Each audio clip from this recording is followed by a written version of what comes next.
In 1938, as the world teetered on the brink of war, a young entrepreneur named Lee Byung-chul laid the foundation for what would become one of the world's most recognizable brands. Starting with a modest investment, Lee established Samsung as a grocery trading store in Daegu, Korea. The company's name, Samsung, meaning 3 stars in Korean, reflected Lee's ambition for his fledgling enterprise to achieve longevity, prosperity, and greatness. Initially, Samsung primarily dealt in the export of goods like dried fish and noodles to neighboring China. The company's early years were marked by the challenges of operating in a politically and economically volatile environment. The outbreak of World War II and the subsequent Korean War disrupted Samsung's operations and forced Lee to adapt and innovate to ensure the company's survival. Yet amidst these turbulent times, Lee's entrepreneurial spirit and vision for Samsung never wavered.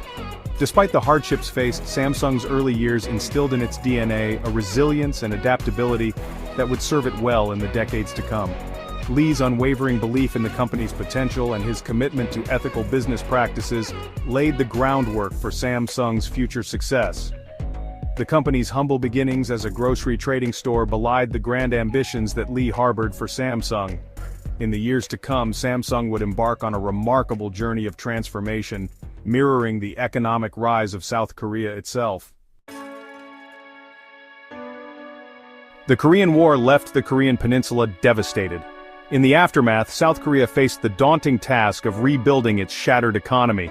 Recognizing the need for industrialization, Lee Byung-chul made a strategic decision to shift Samsung's focus from trading to manufacturing.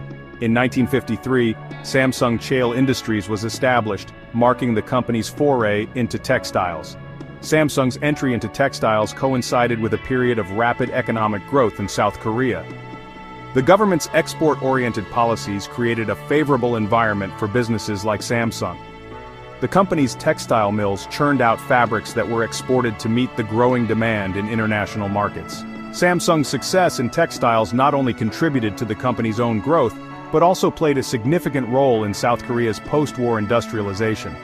As Samsung expanded its textile operations, it invested heavily in modern machinery and technology.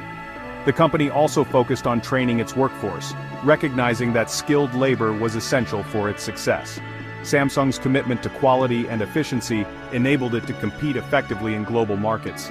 The company's reputation as a reliable supplier of high-quality textiles grew, further solidifying its position as a leading player in the industry.